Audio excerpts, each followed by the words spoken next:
Los libros de Primera y Segunda de Reyes. Aunque nuestras Biblias son dos libros separados, originalmente fueron escritos como un libro que cuenta una historia unificada, que continúa del libro de Samuel que le antecede.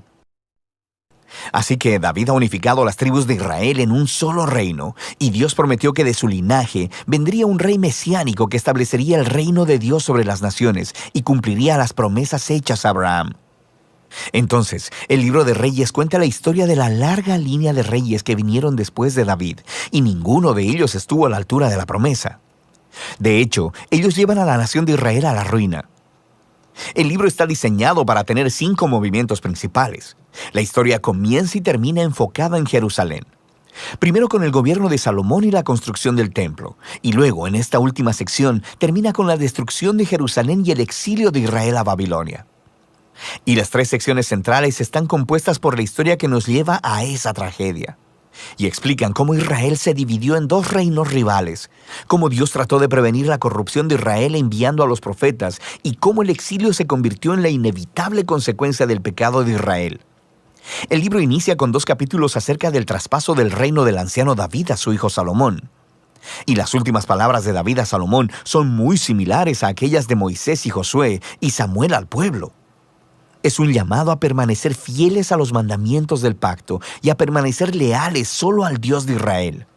Pero las palabras de David parecen un poco huecas, porque luego David y Salomón se ponen a conspirar de cómo van a consolidar este nuevo reino a través de una serie de asesinatos políticos. No es un buen inicio.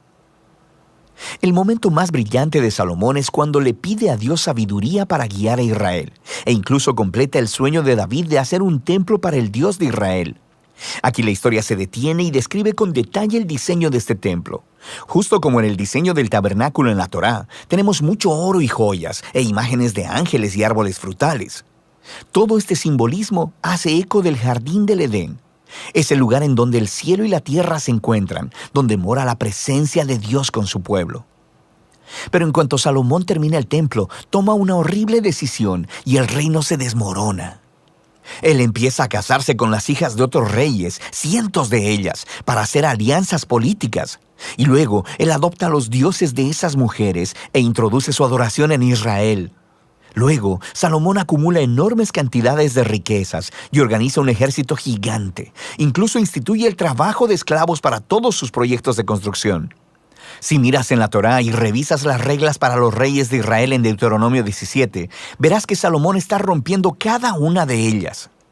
Así que para el tiempo de su muerte, Salomón se parece más a Faraón, el rey de Egipto, que a su propio padre. La siguiente sección inicia con el hijo de Salomón, Roboán, actuando justo como su padre. Es una historia muy triste de ambición y hambre de poder. Él trata de subir los impuestos para el trabajo de los esclavos, y bajo el liderazgo de Jeroboam, las tribus del norte rechazan esto, se rebelan y se separan para formar su propio reino rival. Y ahora en la historia tienes al reino del sur, Judá, centrado en Jerusalén con reyes del linaje de David.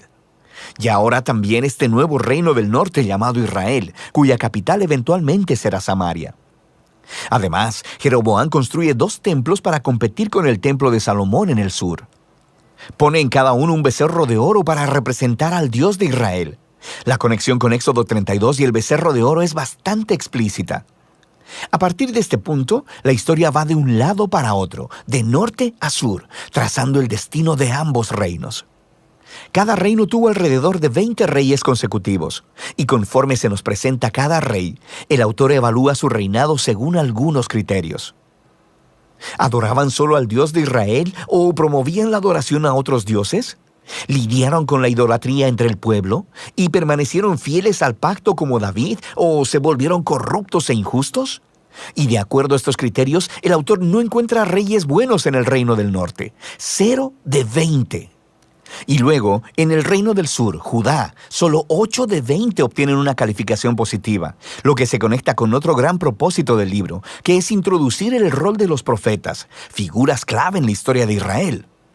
En la Biblia, los profetas no eran adivinos, sino que hablaban en nombre del Dios de Israel y desempeñaban el rol de guardianes del pacto, lo cual significa que condenaban la idolatría y la injusticia tanto de los reyes como del pueblo.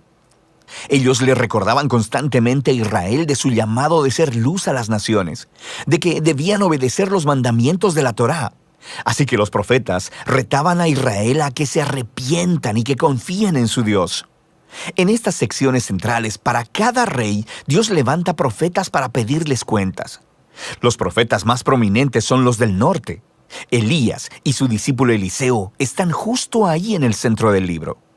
Elías era un profeta rústico, viviendo en el desierto, y su archienemigo era el rey del norte, Acab, y su esposa cananea Jezabel.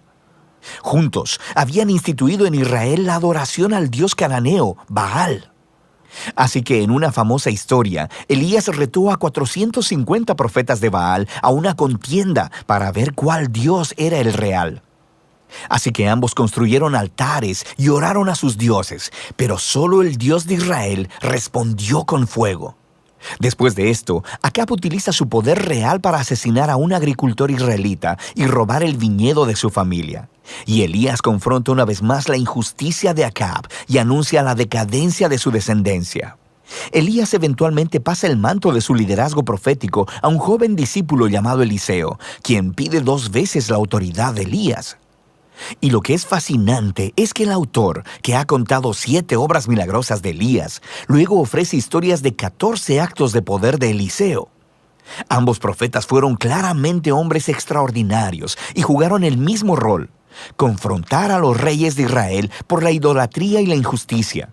Y en último término, no tuvieron éxito en hacer que Israel se aparte de la apostasía. En la siguiente sección, el reino del norte es sacudido por una revolución sangrienta iniciada por un hombre llamado Jehú, quien destruye a la familia de Acab. Aunque Jehú fue inicialmente comisionado por Dios, su violencia se sale de control y crea una espiral de asesinatos políticos y rebeliones de los que Israel jamás se recuperó. Después de Jehú, tenemos golpe tras golpe, y cada rey sigue a otros dioses y permite injusticias horribles. Todo nos lleva a Segunda de Reyes, capítulo 17. El grande y malvado imperio de Asiria desciende y acaba con todo el reino del norte, y la ciudad capital, Samaria, es conquistada, y los israelitas son exiliados y esparcidos a través del mundo antiguo. Ahora, el capítulo 17 es clave. El autor detiene la historia y ofrece una reflexión profética de lo que acaba de suceder. Él culpa la caída del reino del norte a la idolatría y a la infidelidad al pacto de Israel y sus reyes. Y por tanto, Dios les ha hecho enfrentar las consecuencias de sus decisiones. El último movimiento del libro nos cuenta la historia del solitario reino del sur. Aquí conocemos a varios reyes muy heroicos, como Ezequías, quien confía en Dios cuando los ejércitos de Asiria tocan la puerta de Jerusalén. O Josías, quien descubre un rollo perdido de la Torá en el templo. Empieza a leerlo y es confrontado, e instituye reformas religiosas para quitar la idolatría y las influencias cananeas de la tierra. Pero Judá ya está demasiado arruinado. El rey que gobierna entre estos dos, Manasés, es por mucho el peor. Él no solo introduce la adoración de estatuas de ídolos en el templo de Jerusalén, también establece el sacrificio de niños. Así que Dios envía profetas para decirles que el tiempo se ha terminado. Israel ha alcanzado el punto sin retorno. Los últimos capítulos cuentan la historia del imperio babilónico, que viene a invadir Jerusalén, destruir el templo y llevar al pueblo y al linaje de David al exilio. Y así termina la historia, dejando que nos preguntemos: ¿ha terminado Dios con Israel? ¿Ha terminado con el linaje de David? Bueno, el párrafo final se proyecta alrededor de unos 40 años en el exilio y narra una historia muy extraña. Se trata de Joaquín, un descendiente de David, quien hubiera sido rey si hubiera estado en Jerusalén. Y el rey de Babilonia lo libera de la prisión y lo invita a comer en la mesa real por el resto de su vida, y ahí termina el libro. No es mucho, pero es una historia que da un rayo de esperanza en que Dios no ha abandonado al linaje de David. Ahora, la pregunta es: ¿cómo Dios cumplirá sus promesas a Abraham y a David? ¿Cómo bendecirá a las naciones y traerá el reino mesiánico? Y para responder a esas preguntas, debes leer la sabiduría de los libros proféticos. Pero por ahora, ese es el libro de Reyes.